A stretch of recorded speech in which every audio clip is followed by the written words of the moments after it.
Hello friends, circle of education welcomes you. आज की इस वीडियो में हम स्ट्रेटजी डिस्कस करने वाले हैं कि अगर आपको यूपी में पीजीटी पोस्ट में इंग्लिश सब्जेक्ट से सिलेक्शन चाहिए या आप इसके लिए अप्लाई करने वाले हैं तो आपको इसके लिए क्या स्ट्रेटजी अपनानी चाहिए, सिलेबस क्या है और कहाँ से पढ़ना चाहिए, कितना पढ़ना चाहिए, ये सब आज की इस वीडियो में हम डिस्कस करेंगे डिटेल में। तो वीडियो तक बने रहिएगा एंड तक और वीडियो को पूरा देखिएगा। देखिए, सिलेबस तो मैं डिस्कस ऑलरेडी डिटेल में एक वीडियो में ऑलरेडी कर चुकी हूँ, बट आज फिर भी एक बार दोबारा हम थोड़ा सा ब्रीफ में देख लेते हैं। तो यूपी बोर्ड ने जो हमें सिलेबस दिया है उसमें इन्होंने दो पार्ट में सिलेबस डिवाइड कर दिया है, सेक्शन 1 लैंग्वेज और सेक्शन 2 लिटरेचर। लैंग्वेज में इन्होंने खाली अनसिन पैसेज बता दिया है और tense, usages, spelling, punctuation, narration, vocab, idiom, phrases ये सब बता दिया है। और सेकंड सेक्शन में इन्होंने लिटरेचर का बोल दिया है कि form of literature, figure of speech देख लो, और 17 ऑथर्स दे दिए इन्होंने, जिसमें से ये मैंने डिवाइड कर रखे हैं। ये मैं पहले वीडियो में डिस्कस कर चुकी हूँ, आप उसमें देख लेना एक बारी अच्छे से। तो इनके अकॉर्डिंग इन्होंने इतना दे दिया और सिलेबस हो गया। पर नहीं, जब हम क्वेश्चन पेपर देखेंगे ना, डिटेल में अच्छे से एनालाइज करेंगे, तब आपको पता चलेगा कि क्वेश्चंस जो आए हैं वो सिर्फ इन दोनों पे निर्भर नहीं करते हैं। तो ये सिलेबस दो पार्ट में डिवाइड ना होकर के 3 पार्ट में है। आइए देखते हैं कैसे। देखो, 125 क्वेश्चंस आते हैं, ठीक है, नेगेटिव मार्किंग नहीं होती, ये बेस्ट पॉइंट है। तो 3 पार्ट में सिलेबस डिवाइड कर रखा है, वोकैब, ग्रामर और लिटरेचर। हम लिटरेचर के स्टूडेंट्स पता है क्या करते हैं, हम लिटरेचर पे ही जी जान लगा करके लगने लग जाते हैं, पढ़ने लग जाते हैं और बाकी चीज़ों को इग्नोर कर देते हैं। तो अगर आप ऐसा करने की सोच रहे हो तो आप बहुत बहुत बड़ी गलती कर रहे हो। देखो, पीजीटी का एग्ज़ाम जो होता है ना, वो नेट, जेआरएफ, पीएचडी वाले सब दे देते हैं, ठीक है, क्योंकि मास्टर्स ही चाहिए होती है खाली। तो ये एग्ज़ाम सब देते हैं, तो लिटरेचर उनसे ज़्यादा किसका ही स्ट्रांग होगा, उनका ऑलरेडी होगा। हमको सिर्फ लिटरेचर नहीं, ग्रामर और वोकैब भी देखना है। और दूसरी बात, अगर आप लिटरेचर के सारे क्वेश्चन सही कर भी लेते हैं, मान लो आपकी बहुत स्ट्रांग है, तो ज़्यादा से ज़्यादा 65 क्वेश्चन ही सही कर पाओगे ना। लास्ट टाइम की कट ऑफ देखना, 90 क्वेश्चन पे जो है कट ऑफ जा कर के रुकी थी। तो इसका मतलब यह है कि आपको तीनों ही पोर्शन पे बहुत मेहनत करनी पड़ेगी। तीनों पोर्शन से मतलब है कि वोकैबलरी, जिसमें से मिनिमम 20 क्वेश्चन, मैक्सिमम 30 तक पहुंच जाता है, इतने क्वेश्चन आ जाते हैं। दूसरा है ग्रामर। ग्रामर को भी आप लोग सीरियस नहीं लेते हैं, जबकि बहुत बड़ा इंपॉर्टेंट रोल प्ले करता है सिलेक्शन में। तो इसके 30 to 35 क्वेश्चन आ जाते हैं। हाँ, सबसे ज़्यादा लिटरेचर से आते हैं, लेकिन हम बाकी 2 चीज़ें जो है वो इग्नोर नहीं कर सकते हैं। तो ये 3 सेक्शन में डिवाइडेड सिलेबस है। अब आइए देखते हैं कि इनके लिए हमें पढ़ना कहाँ से है, क्या पढ़ना है। देखिए, चैनल पे ना आपको ऑलरेडी ये सब मिलेगा। मैं धीरे धीरे इन सब पे वीडियो अपलोड करती चलूँगी और पूरी उम्मीद है कि जब तक गवर्नमेंट की तरफ से नोटिफिकेशन आए तब तक हमारा 80% सिलेबस ऑलरेडी हो जाए, ताकि बाद में जो है हम सिर्फ आराम से रिवीजन करें, कोई जल्दबाजी ना रहे। और सेल्फ स्टडी ही ना बेस्ट होती है। तो आप पेड कोर्स के चक्करों में ना पड़े, वो पूरा विकिपीडिया उठा के दे देते हैं आपको। सेल्फ स्टडी करेंगे तो आप और भी चीज़ें साथ में पढ़ेंगे, ठीक है, जहाँ से भी आपको नॉलेज मिलेगी पढ़ोगे और वो कहीं ना नॉलेज आपके काम ही आएगी। तो वोकैब में क्वेश्चंस कैसे आते हैं, पहले आप ये देख लो। एंटोनिम, सिनोनिम आ जाएगा, गलत स्पेलिंग आ जाएगी, मिस स्पेल्ड आपको करेक्ट करना रहेगा, वन वर्ड सब्स्टिट्यूशन आ जाएगा, ईडियम फ्रेजेस आ जाएंगे, ठीक है। बाकी ये foreign word expression, cries of bird इतना ज़्यादा नहीं आता है, बट आ सकता है। बट मेन जो है इसमें antonym, synonym, one word substitution, idiom, phrases ये सभी आता है। तो वोकैब के लिए आपको क्या करना है, नॉर्मन लुइस की बुक आती है वर्ड पावर मेड ईजी, बहुत ही सही बुक है। वोकैब में आपको इससे बाहर भटकने की ज़रूरत नहीं है, ये इतना कवर कर लेगी। आपको बुक देखनी है तो मैं आपको ये बुक दिखा देती हूँ।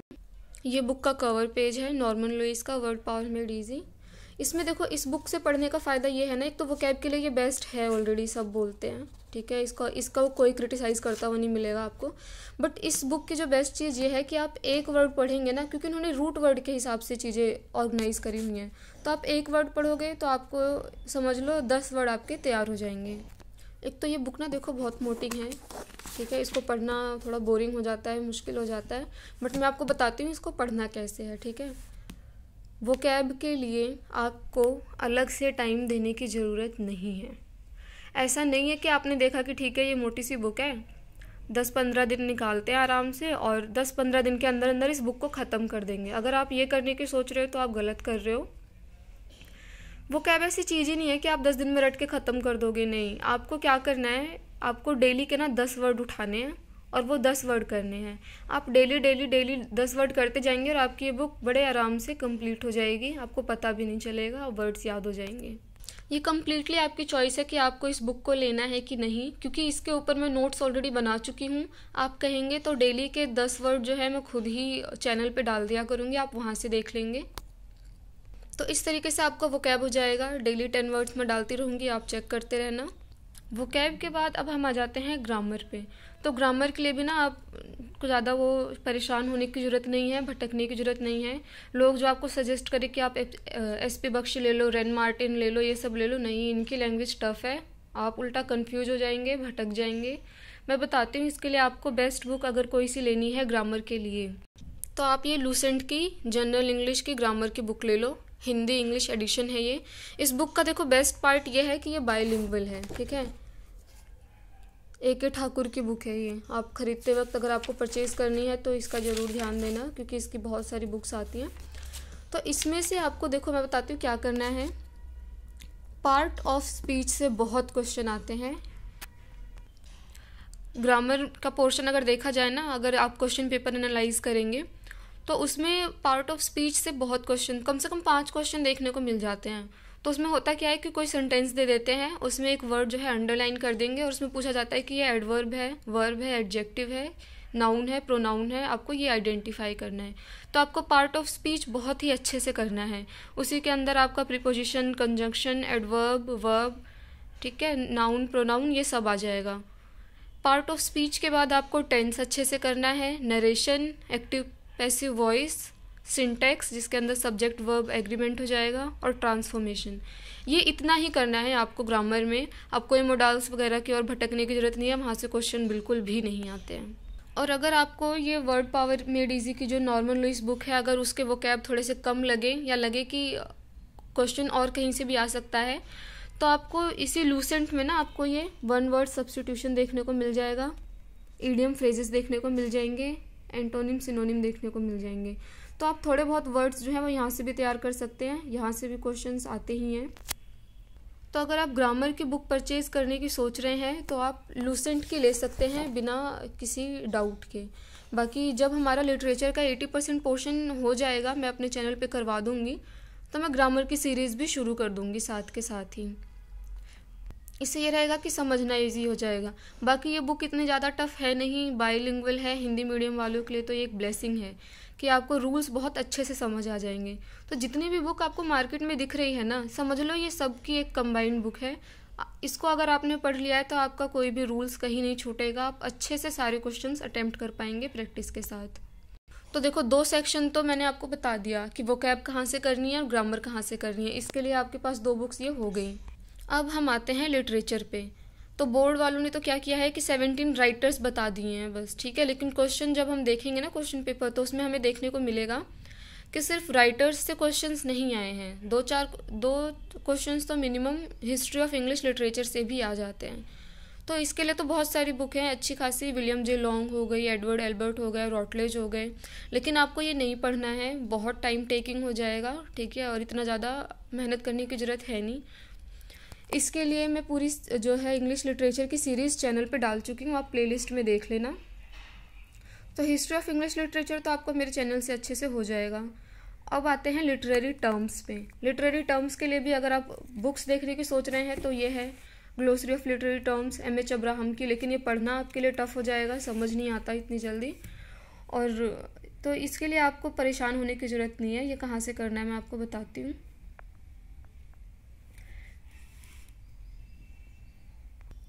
देखो आपको इस 17 राइटर तो करने ही हैं, साथ में आपको आप क्या अगर इनमें से कुछ इग्नोर करना चाहो तो आप खाली ये इग्नोर कर सकते हो, लिटरेरी थ्योरी एरिया पेरोसिडी। तो ये जो 17 ऑथर्स हैं ना, इनके मैं इंडिविजुअल वीडियोस जो हैं चैनल पे डालती रहूँगी। इन राइटर्स की कंप्लीट बायोग्राफी, इनके इम्पॉर्टेंट वर्क्स, ये सब कुछ हम बहुत ही अच्छे से डिटेल में डिस्कस करेंगे। अगर आप सोच रहे हैं कोई अच्छी सी बुक परचेज़ करने के लिए लिटरेचर के पॉइंट ऑफ व्यू से, तो ये आपको मार्केट में अवेलेबल होगी, प्रकाश पब्लिकेशन की है, सुधीर अरोड़ा की, ठीक है।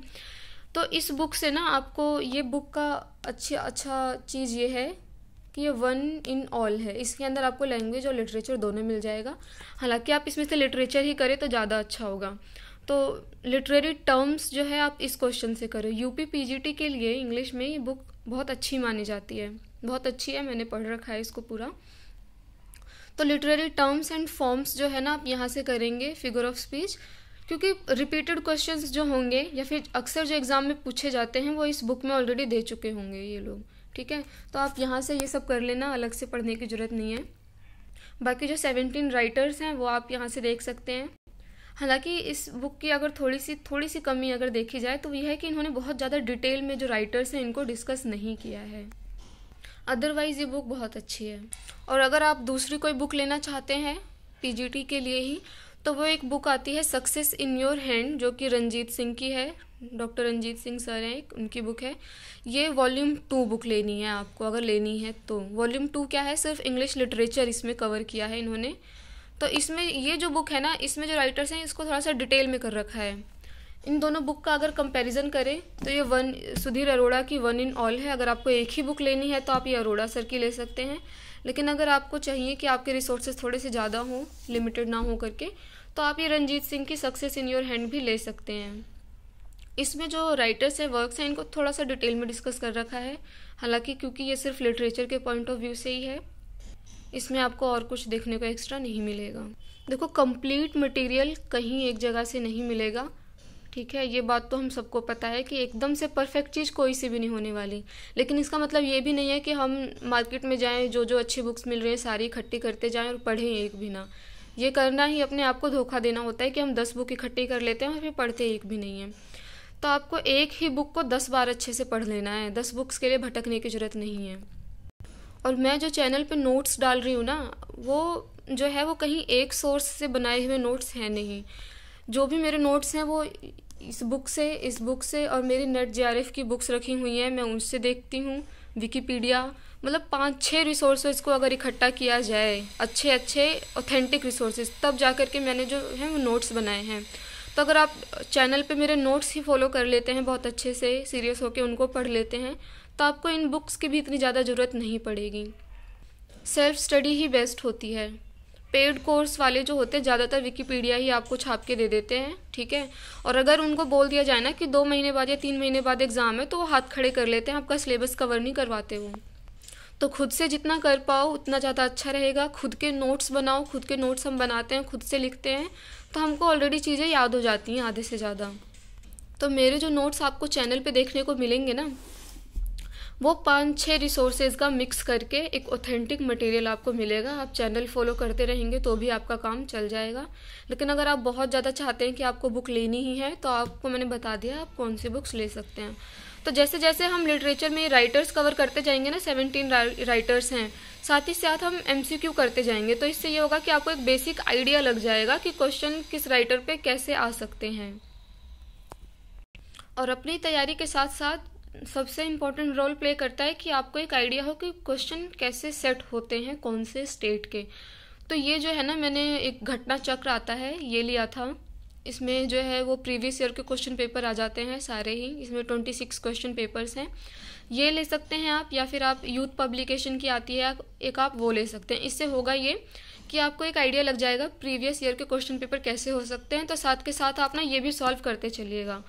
और ये सॉल्व करने से पहले आप अच्छा होगा कि आप एक बार अपना सिलेबस जो है वो कवर कर लें, क्योंकि अगर आप ये सॉल्व करने बैठ जाएंगे और आपको क्वेश्चन नहीं आएंगे तो आप जो है ना थोड़ा सा डिप्रेस हो जाएंगे, आपको लगेगा कि आपको कुछ आता नहीं है, जो कि बहुत गलत साबित हो जाएगा आपके लिए। तो आप पहले जो है ये सिलेबस देखिए, अपना कंप्लीट करिए। चैनल पे जो सिलेबस आएगा, जो भी नोट्स आएंगे राइटर के, वो आप देखते चलिए। उसके बाद जो है क्वेश्चन पेपर सॉल्व करना, तो आपको एक अलग ही पॉजिटिविटी देखने को मिलेगी, कॉन्फिडेंस बूस्ट हो जाएगा।